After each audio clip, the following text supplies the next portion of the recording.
1 litre दुधापेक्षा 1 litre देशी दारूची किंमत अध्यक्ष महाराज जास्त आहे। चाऱ्याची सबसिडी देणे किंवा त्याबाबतचा पशुसंवर्धन विभागातर्फे आपण त्यांच्याशी चर्चा करून तो निर्णय घेऊया। कोणत्याही खाद्याच्यात वाढ झाली नाही। नोव्हेंबर मध्ये ढेपीचे भाव होते 30 रुपये आणि आता आहे 41 रुपये। 3 वर्षात कुठल्याही प्रकारचा पशुखाद्यामध्ये वाढ झालेली नाहीये। त्यात समिती स्थापन करून मान्य सुधीर भाऊंनी जो विषय मांडलेला नक्कीच त्याच्यामध्ये निर्णय घ्यायचा प्रयत्न करू। दूध संघाचे जे प्रत्येक जिल्ह्यातले दूध खरेदीचे भाव वेगवेगळे आहे, या संदर्भात संपूर्ण राज्यात दूध संघाच्या खरेदीचे जे दर आहेत त्या संदर्भात एखादं आपण धोरण आखणार का? म्हणजे शेतकऱ्यांना संपूर्ण राज्यात दूध खरेदीचा एकच भाव मिळाला तर शेतकऱ्याला नाही मिळेल, म्हणून या संदर्भात आपण एखादं धोरण आखणार का? असं कसं चालेल? अध्यक्ष महोदय, सन्मान्य सदस्यांनी जे प्रश्न विचारले होते की त्यामध्ये आम्ही ऑलरेडी उत्तर दिले की 3 वर्षात कुठल्याही प्रकारचा पशुखाद्यामध्ये वाढ झालेली नाही आहे आणि जसं जे ब्रँडेड जे होते सोनाई, हिरा या सगळ्यांचं उत्तर दिलेलं आहे। माझ्या मते जर त्याच्यावर तुम्ही सॅटिस्फाईड असाल तर त्याच्यावर काही खुलासा द्यायची गरज आहे का? माझ्या मते नाही आहे, तो ऑलरेडी उत्तर आम्ही दिलेलं आहे। बाकी जो तुम्ही आता पैशाचं आम्ही जे अनुदान होतं ते पण जवळजवळ 98 म्हणजे 99% सगळ्यांचं झालेलं आहे। फक्त 0.5% जे आहे ते ज्यांचे अकाउंट व्हेरीफाय झालेले नाहीत किंवा ज्यांच्यात त्याच्यात उरलेले आहेत। आता जो भावाचा विषय आपण केला, काय वेगळ्या वेगळ्या जिल्ह्यामध्ये वेगळ्या वेगळ्या दूध संघ आहेत आणि त्या दूध संघाच्या माध्यमातून ते दूध संघ त्या हिशोबाने आता जसं आज इकडे आपले यांचे गोकुल आहे, वारणा आहे, अशा ज्या वेगळ्या वेगळ्या दूध आहेत त्या जिल्ह्याच्या संघाला पॉवर आहे आणि ते दूध संघच तिकडचा त्यांचा भाव ठरवतात। तो पूर्वी शासन ठरवत होतं, पण आता आपण मुभा त्या जिल्ह्याच्या दूध संघाला पण दिलेली आहे आणि तो त्यांचा भाव ठरवतात। त्याच्यामुळे तो शासन भाव ठरवू शकत नाही याच्यामध्ये। चला पुढे घेऊया आपण, बोला। अध्यक्ष महाराज, मान्य मंत्री महोदयांनी सांगितलं की कोणत्याही खाद्याच्यात वाढ झाली नाही। नोव्हेंबर मध्ये ढेपीचे भाव होते 30 रुपये आणि आता आहे 41 रुपये आणि एखादी म्हैस आणि गाय जनली तर 6 महिने सारखं देते। 10 लिटर असलं तर सकाळी 5 देते, संध्याकाळी 5 देते। नंतर 6 महिन्यानंतर ते कमी कमी होते, मग एक टाइम येते। आणि हा ढेपीचे भाव, चाऱ्याचे भाव हे जे वाढून राहिले, तुम्ही सांगा वाढले नाही, हे मान्य मंत्री महोदय हे दर महिन्याला बदलून राहिलेले आहेत। आणि आपण कृषी विभाग म्हणतो वैरण विकासाचा कार्यक्रम करतो, जे वैरण विकासाचं जे बी देतात ते साहेब निघतच नाही। मी दूध उत्पादक शेतकरी आहे, कृषी विभागाने त्याला बी निघतच नाही। तर दुधाचे जे दूध उत्पादक शेतकरी आहेत त्यांना लॉस होऊन राहिलेला आहे, कारण त्यांना जे लागते म्हशीले ढेप लागते, चुरी लागते, जे फीड लागते, त्यामुळे दूध आता न परवडण्यासारखं झालंय। तर तुम्ही दुधाच्यासाठी फरक देऊन राहिले, पण या फरकामुळे काय होऊन राहिलं, जनावर जे दुधावून कमी झालं ते कटाईला चाललं आणि आपल्या महाराष्ट्रातनी सगळे जनावर हरियाणा, गुजरात, राजस्थान, उत्तर प्रदेश, मध्य प्रदेश इथून येऊन राहिले। म्हणजे चांगल्या प्रतीचे जनावर आणले, 6 महिने दूध काढलं आणि मग परवडत नाही म्हणून ते कसाबाच्या घरी चालले, कटाईवर चालले।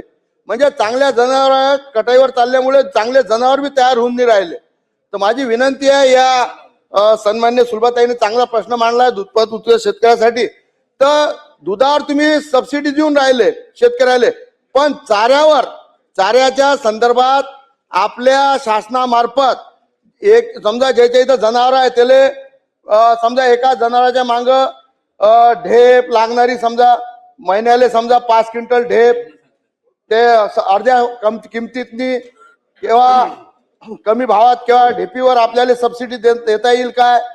जसं आता पीकेव्ही आहे, पीकेव्ही मध्ये मोठ्या प्रमाणात हरभरा निघते, तर दूध उत्पादक शेतकऱ्यांना ते हरभऱ्याचा कुटार कमी दरात देता येईल काय? याच्यावर सरकार विचार करणार आहेत काय? आणि दूध उत्पादक शेतकऱ्यांना आता जे छोटे छोटे घरी 2-2, 3-3 गाई म्हशी गाई ठेवतात त्यांना हे भेटत नाही, कारण त्याचं दूध जे आहे हा संकलन करणारा घेऊन घेते आणि तो विकते डेअरीवाल्याले, संस्थेवाल्याले। त्याच्यामुळे जो तुम्ही 5 रुपये 7 रुपये देता तो चिल्लर जो दूध उत्पादक आहे त्याला भेटत नाही, तर तो त्या संस्थेला जाते। म्हणून चिल्लर जे दूध उत्पादक आहे त्यांच्यासाठी कोणती स्कीम आपण आणणार आहे का दूध उत्पादक शेतकऱ्यासाठी, असे माझे 3 प्रश्न आहे. अध्यक्ष महोदय, सन्मान्य सदस्यांनी जो प्रश्न विचारला त्याच्यात मी अगोदरच सांगितलं की कुठल्याही प्रकारचं चारा किंवा हिरवा चारा असो किंवा सुका चारा असो, या सगळ्या याच्यामध्ये कुठल्याही प्रकारचा भाव वाढलेला नाही. जर आज आपण बसा, होऊ दे, उत्तर होऊ दे, बसा.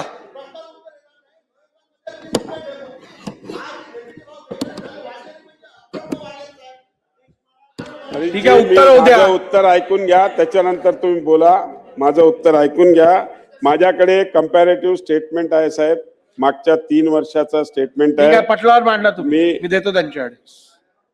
आज ब्रँडेड जे पशुखाद्य होते, जसं सोनई असेल, हिरा असेल, सुग्रास असेल किंवा इंद्रनीळ, या चारही कंपनीचं 23-24 मध्ये जसं सोनईचं 32 रुपये होतं, 24-25 मध्ये 31 रुपये किलो झालं आणि 25-26 मध्ये ते पुन्हा एकदा 31 रुपये किलो. त्याचप्रमाणे हिराचं पण 31 रुपये होतं, नंतर 24 मध्ये 28 रुपये झालं, आता 25-26 मध्ये पण 31 रुपयेच आहे. सुग्रासचं पण 31 रुपये होतं 23-24 मध्ये, नंतर 30 रुपये झालं, आताही परत 30 रुपयेच आहे. इंद्रनीलचं 30 रुपये होतं, 30 रुपये कंटिन्युअस 3 वर्षाचा हा हे आहे. त्याच पद्धतीने चाराचा पण जो विषय आहे तो हिरवा चारा 2700 रुपये मेट्रिक टन होता, आज 2500 रुपये आहे. त्याच पद्धतीने सुका कडबा हा 10,000 रुपये मेट्रिक टन होता, तो आज 9,500 आहे. आणि तसंच मुरघास पण हा 8,000 होता, तो 7,500 कंटिन्युअस असा हा रेट मध्ये खूप काही वाढ झालेली नाहीये. आणि चाऱ्याची सबसिडी देणे किंवा त्याबाबतचं पशुसंवर्धन विभागातर्फे आपण त्यांच्याशी चर्चा करून तो निर्णय घेऊया, कारण की तो विषय चाऱ्याला जो काही असतो ती सबसिडी जी द्यायची असेल तो पशुसंवर्धन विभागाशी आम्ही चर्चा करून त्याच्यात नक्कीच हे म्हणजे मार्ग काढू. आणि बाकी जसं योजनेच्या संदर्भात कृषी विभागाशी पण आम्ही माननीय हरीशजीने सांगितलेला जो विषय आहे तो ठेपवर दर मार्केट असेल, त्याच्यात पण कृषी विभागाशी, या दोन्ही विभागाशी एक कॉमन बैठक घेऊन त्यामध्ये आम्ही निर्णय देऊ. बाबासाहेब देशमुख जी बोला. मला बोलण्याची संधी दिल्याबद्दल मी आपला आभार मानतो. अध्यक्ष महाराज, पुढे जाऊ आता. आता मंत्री महोदयांनी खूप चांगलं उत्तर दिले, पण पावसाळ्यामध्ये आणि हिवाळ्यामध्ये हिरवा चारा, जे काही मका असेल किंवा घास गवत असेल, ह्याची किंमत वेगळी असते. आणि उन्हाळ्यामध्ये पाणी कमी आल्यानंतर शेतकऱ्यांनी पिकवलेल्या त्या मकेचा आणि घास गवत जर त्या दूध उत्पादक शेतकऱ्याला विकत घ्यायचं असेल तर या चाऱ्यामध्ये दरामध्ये तफावत असते. तर माझी आपल्या माध्यमातून शासनाला विनंती आहे की जे 5 रुपये आणि 7 रुपयेचं अनुदान शासनाने यापूर्वी दिलं, हे अनुदान सतत भविष्य काळात देत राहावं, एवढी आपल्या माध्यमातून शासनाला विनंती आहे. अध्यक्ष महोदय, आपण पूर्वी 2024-25 मध्ये आपण हे अनुदान दिलं होतं आणि 5 रुपये आणि 7 रुपये दोन्ही अनुदानचे आपण जवळजवळ आपण 1582 कोटी रुपये अनुदान हे आपण मागे दिलेले. मी सांगितलं तसं जवळजवळ 99.5% आपण अनुदान हे पूर्ण कंप्लीट केलेलं आहे.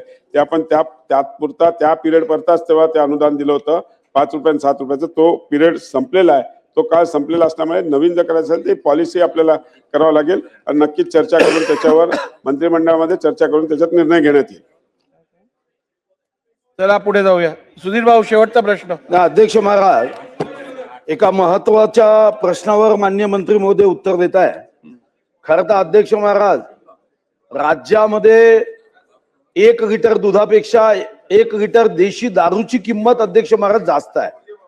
आपण सरकारी कर्मचाऱ्यांच्या पगारासाठी 7वं वेतन आयोग, 8वं वेतन आयोग, असं वेतन आयोग दर 10 वर्षांनी अध्यक्ष महाराज करतो.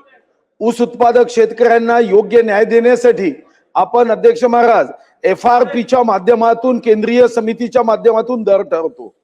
मी शासनाला विचारू इच्छितो की दुधाच्या दराचा शास्त्रशुद्ध अभ्यास करत त्यासाठी लागणारा खर्च विचारात घेत अशी एखादी समिती की ज्या समितीला दर 3 वर्षांनी या संदर्भातला अहवाल आणि या अहवालावर आधारित निर्णय घेण्याच्या दृष्टीने दूध उत्पादक शेतकरी जगला पाहिजे, जनावर जगली पाहिजे, कसाईखान्यात जनावर जाणं हे यापेक्षा मोठं पाप कोणतंही असू शकत नाही. पण शेतकऱ्यांची मजबुरी असते. हा दुधाचा व्यवसाय मजबूत करण्यासाठी आपण अशा पद्धतीची 3 वर्षांनी दुधाच्या दराचा, त्याच्या उत्पादन खर्चाचा आढावा घेण्याची एक समिती आपण नियुक्त करणार का? आणि दर 3 वर्षांनी कोणतीही लक्षवेधी, कोणताही प्रश्न न करता 3 वर्षांनी दुधा उत्पादक शेतकऱ्यांना न्याय देत कसाई खाण्यात जनावर जाणार नाही याची काळजी घेऊन माननीय मंत्री महोदय पुण्य कमवणार आहेत का? अध्यक्ष महोदय, सुधीर भाऊंनी असा विषय दिलेला आहे. सुधीर भाऊ, नक्कीच पुण्य कमवण्याकरता तुम्ही जे काही सूचना द्याल त्याच्यामध्ये नक्कीच लक्ष घालून काम करू.